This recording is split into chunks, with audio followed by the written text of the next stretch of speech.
Jueves 28 de enero del 2021, sean bienvenidos a una edición extraordinaria de JNE Noticias. Hoy vamos a hablar sobre el Pacto Ético Electoral y ya tenemos en estudios a la doctora Milagros Suito.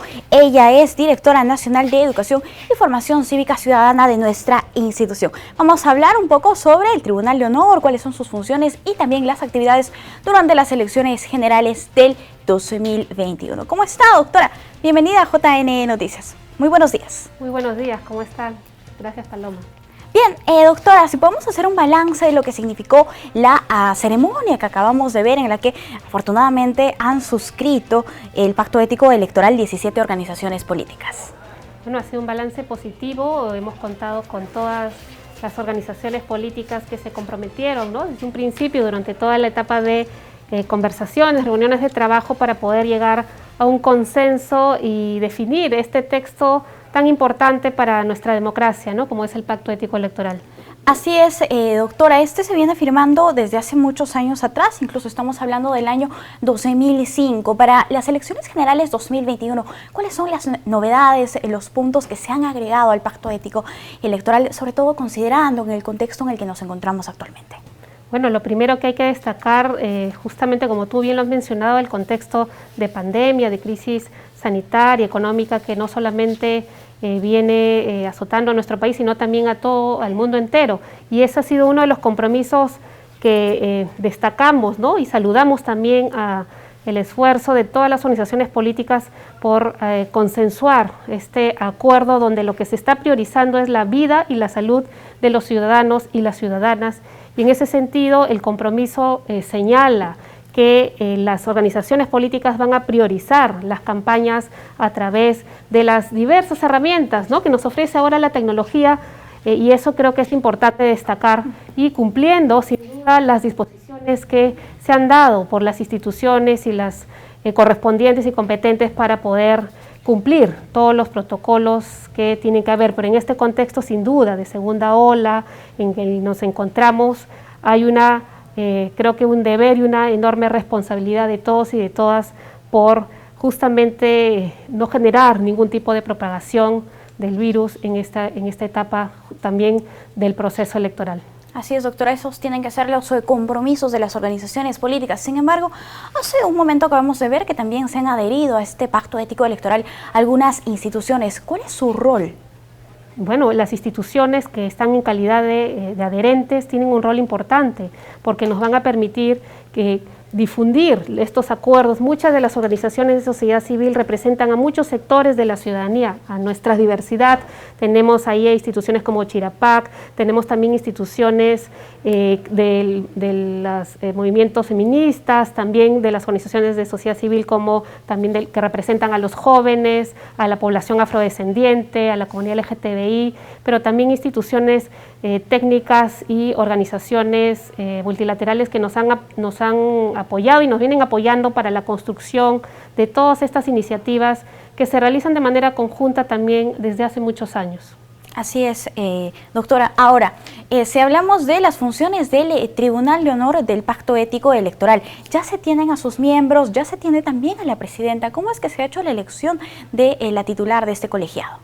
Bueno, sin duda ha sido también un esfuerzo de consenso entre las organizaciones políticas, el poder tener esta conformación también tan importante, ¿no? Tenemos a representantes, 3 mujeres sin duda destacadas, pero también 2 mujeres en calidad de accesitarias, como es la historiadora Carmen Maquebo y también Ruth Shadi, ¿no?, reconocida por todos los peruanos y peruanas, y los integrantes también del Tribunal de Honor. Tenemos a 2 de ellos que ya tienen experiencia al haber formado parte de los tribunales anteriores, como es el doctor Gastón Soto y el doctor Osvaldo Jusco, y a nuestras 3 integrantes, como es la doctora Delia Reboredo, también está Tarsila Rivera y Susana Vaca, importantes mujeres destacadísimas, cada una en sus ámbitos de trabajo y además con mucha convicción cívica y democrática. Y la doctora Delia Reboredo es nuestra presidenta, además por primera vez tenemos a una presidenta del Tribunal de Honor. Así es, y eso se tiene que resaltar, ¿no? Es la primera vez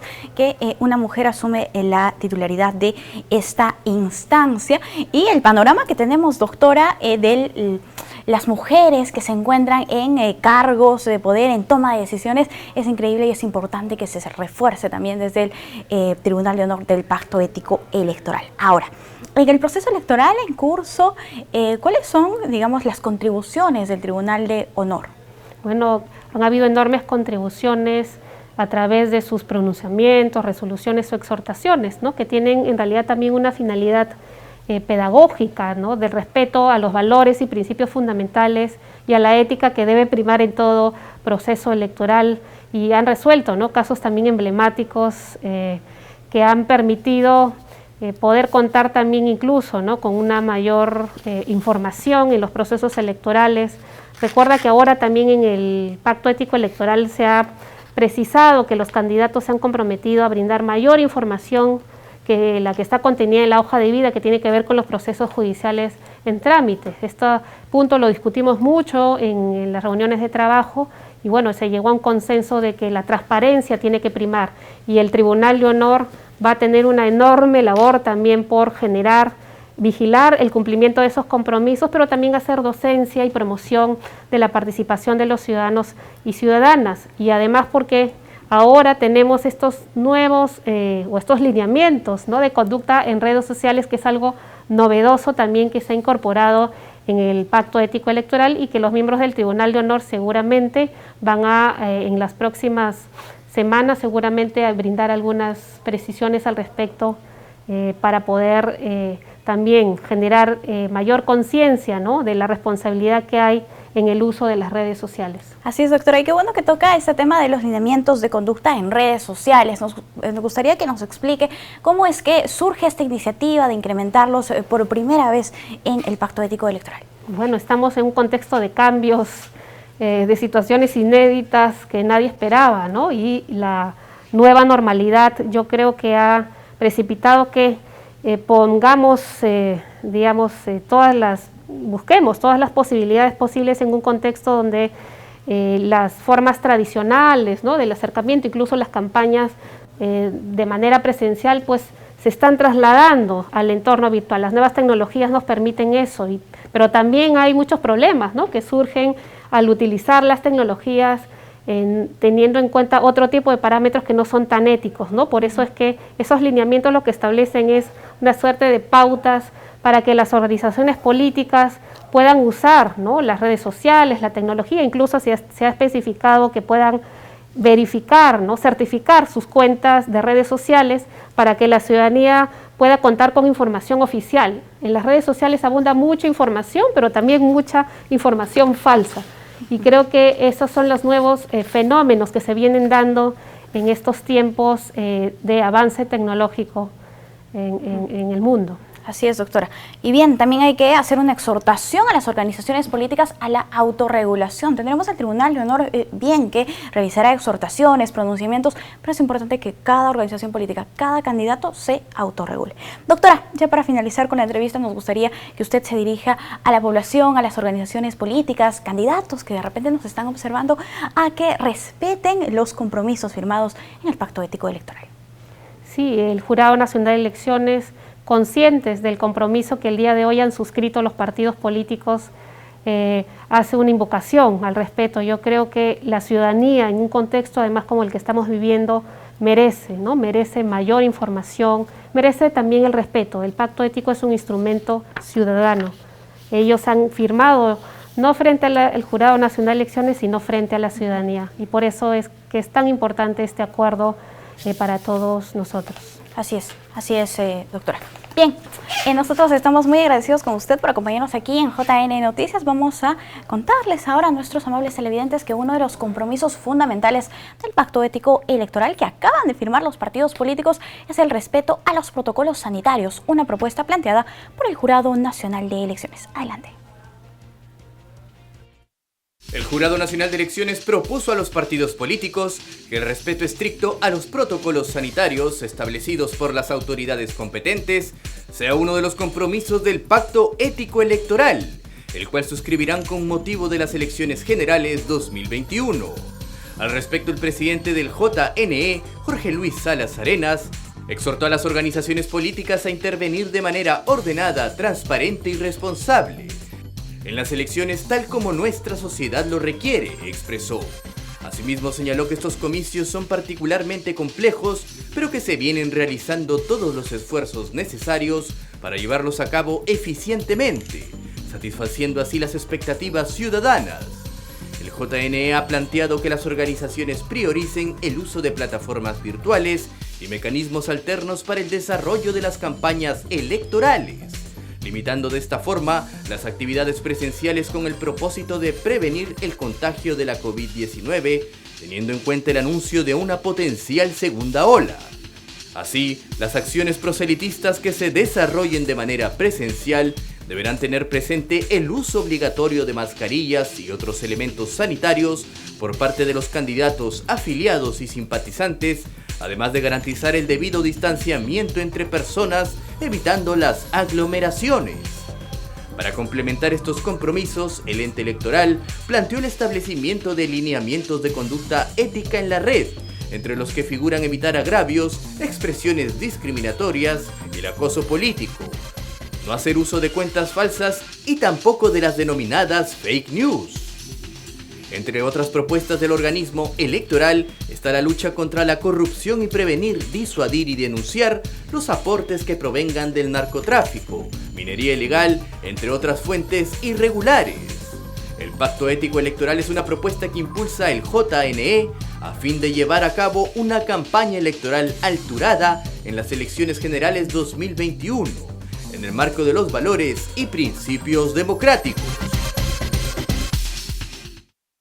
Y la Asociación Civil Transparencia manifestó que el pacto ético electoral firmado deberá evitar excesos en las redes sociales para que los candidatos no conviertan las plataformas en un mecanismo de desinformación y ataques.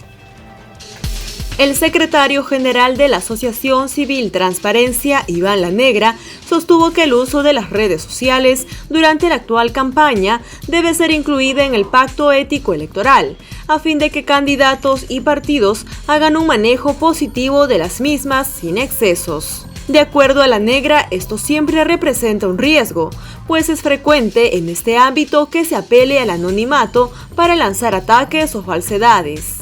Según dijo, un llamamiento de las autoridades electorales al respecto propiciará que los grupos políticos y los candidatos en contienda se comprometan a evitar que sus afiliados y simpatizantes incurran en tales excesos. Admitió que podrían darse casos en los que determinados grupos usen a terceros para que efectúen contracampañas en las redes sociales. Esto, afirmó, puede impedirse si de por medio está el compromiso concreto de no incurrir en semejantes prácticas consignado en el Pacto Ético Electoral. Para La Negra, el incumplimiento de los compromisos podría llamar a señalamientos de parte de la autoridad electoral por intermedio de su Tribunal de Honor. De cara a las elecciones generales, el canal del Jurado Nacional de Elecciones difunde la importancia del pacto ético electoral en sus programas a fin de mantener informados a los partidos políticos y a los electores. Veamos. Jurado Nacional de Elecciones, a través de su canal institucional, explica a las organizaciones políticas y a la ciudadanía en general qué es el pacto ético electoral y la gran importancia que tiene su suscripción de cara a un proceso eleccionario.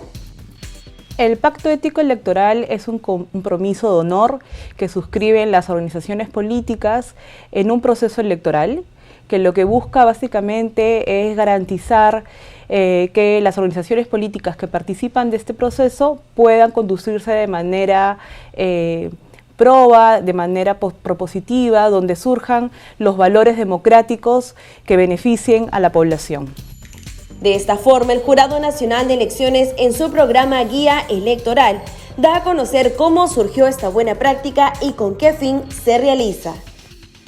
En el 2006, justo en el proceso, las elecciones generales 2006, y finalmente fue en realidad una necesidad, un interés por parte del Jurado Nacional de Elecciones que convocó en aquel momento a los partidos políticos que participaban de este proceso para que suscribieran algunos de los compromisos que ayudarían, digamos, a conducir este proceso en el ámbito ético, en el ámbito moral. El Jurado Nacional de Elecciones, en su preocupación por promover el comportamiento ético de las organizaciones políticas y candidatos en redes sociales, ha incluido en su documento que aborda el responsable uso de las plataformas virtuales.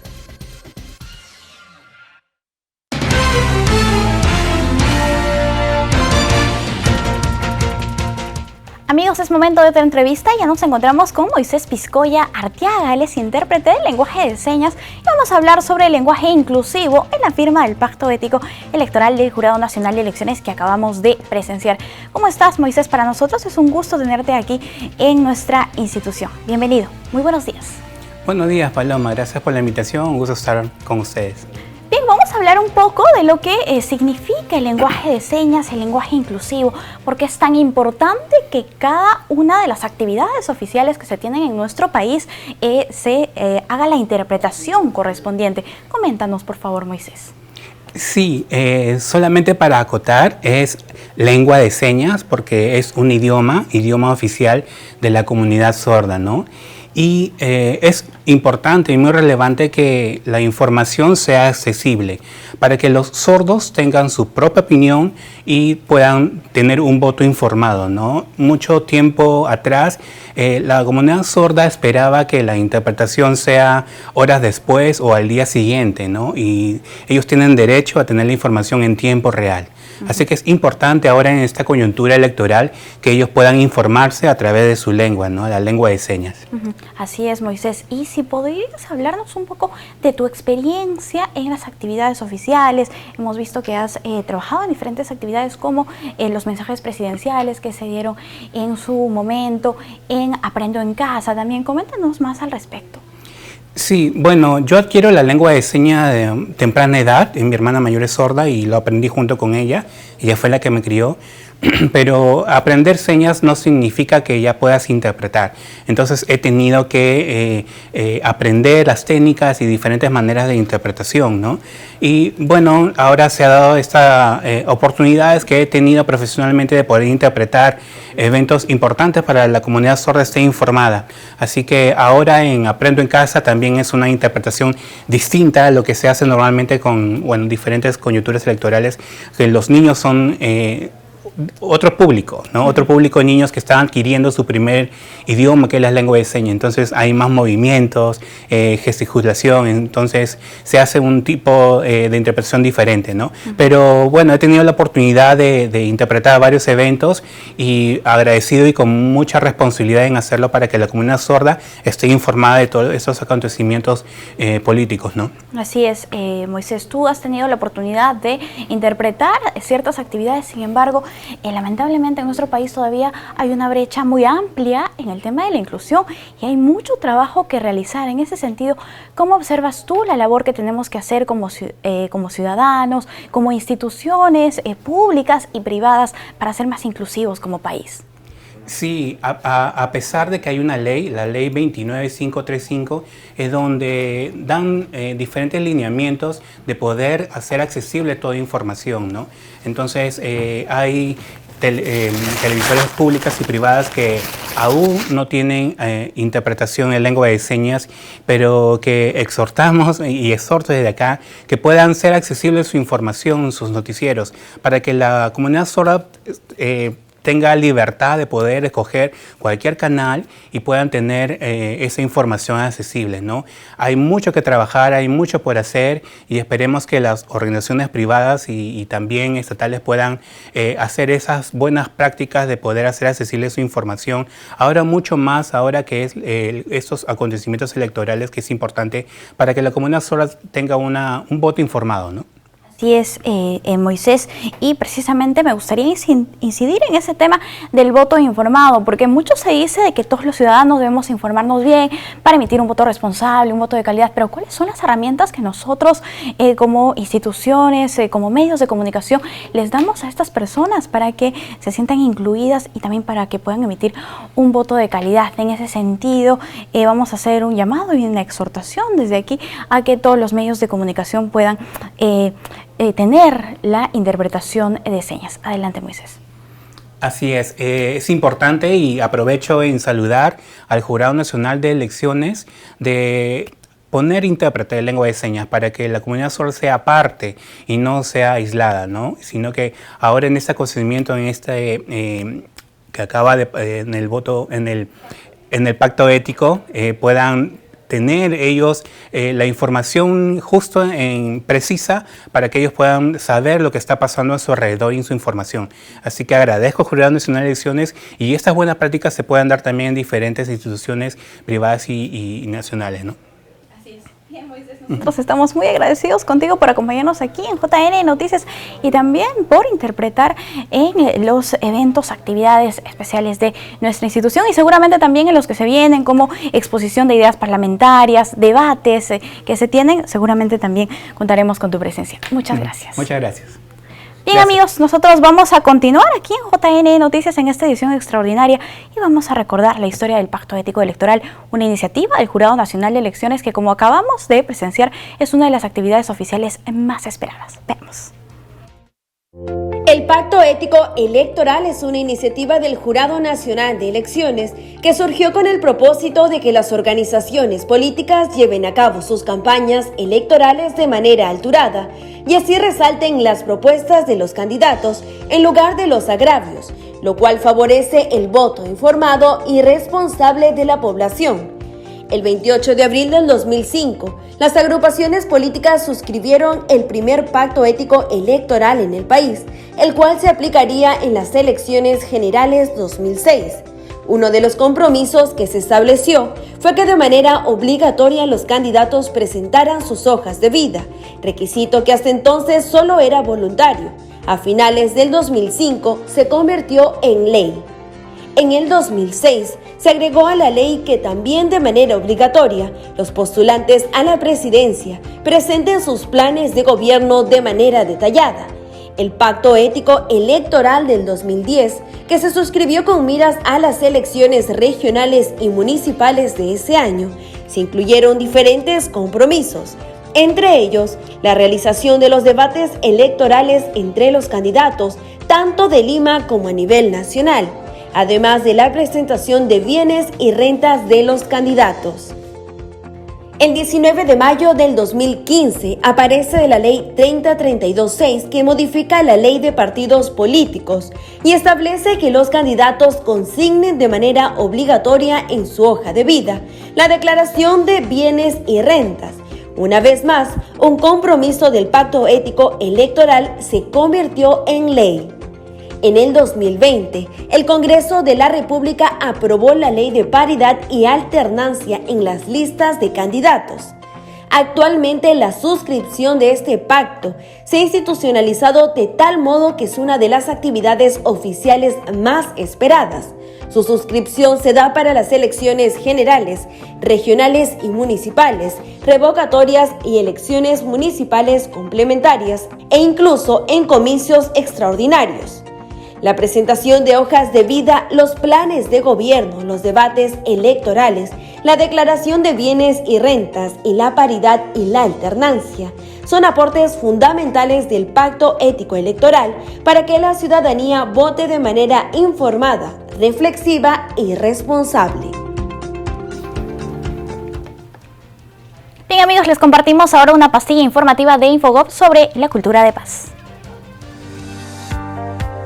El 11 de abril de 2021 se realizarán las elecciones generales para elegir presidente y vicepresidentes de la República, así como representantes para el Congreso de la República y el Parlamento andino. En estas elecciones tenemos la oportunidad de fortalecer nuestra democracia, haciendo uso de nuestros derechos y responsabilidades como ciudadanos y ciudadanas, y elegir de forma libre y consciente a nuestros representantes. El diálogo nos permite resolver nuestras discrepancias de manera pacífica. Podemos alcanzar consensos a partir de puntos de encuentro y expresar nuestras diferencias con respeto y tolerancia. En estas elecciones generales 2021, elige una cultura de paz. Jurado Nacional de Elecciones, desde 1931, por la gobernabilidad y la democracia. Y a propósito del pacto ético electoral que los candidatos de las elecciones de 2021 acaban de suscribir, repasemos lo importante que es este acto para la consolidación de la democracia de algunas naciones de Latinoamérica. En Latinoamérica, el pacto ético electoral es el compromiso de los partidos políticos por la promoción de un voto informado y la ejecución de una campaña electoral desarrollada en términos de responsabilidad y honestidad. Este documento, visto por el gobierno de El Salvador, es un derecho que debe exigir el electorado de toda nación que dice ser democrática. La finalidad de nosotros es que se respeten los principios. Usted sabe que hay principios éticos como la responsabilidad, la justicia, la igualdad, el respeto. Y es necesario que la contienda se dé en un ambiente de democracia, de menos insultos, de menos violencia. En fin, que el ciudadano tiene la oportunidad de poder desarrollarse a pesar de las circunstancias. Todo gobierno que lleva adelante un pacto ético ve en este un medio para garantizar un debate político basado en la exposición y contraste de argumentos y programas de acción. En ese contexto, el gobierno de Uruguay ha prestado mayor cuidado al contenido de la información que se transmite durante las campañas electorales. Nuestro compromiso es entender el fenómeno, comprenderlo y no replicar información falsa. Y le exigimos al sistema político, que por suerte en Uruguay responde, de que no utilice esa estrategia de desinformación para sus campañas. Cuando lo lanzamos en abril fue a 2 meses de la interna y en realidad hubo un efecto positivo porque los partidos recibieron el mensaje de que la ciudadanía le estaba pidiendo que se utilizaran buenas herramientas. Además de ello, esta firma viene a ser un medio para comprometer a las organizaciones políticas a rendir cuentas en torno a la financiación de la campaña en un marco de transparencia, tal como se aplicó en el norte de Colombia durante las elecciones municipales del 2019. Otro acto de respeto que yo creo que debemos colocar como número 8 es actuar con decencia, respetando las reglas del juego representadas en la ley y en la Constitución, respetando los topes de financiación de campaña, todo lo que define la ley. Hoy los candidatos de las elecciones generales de nuestro país suscriben una serie de acuerdos éticos para el desarrollo de una campaña alturada. Al mismo tiempo, ejecutarla será todo un reto en el contexto de la pandemia.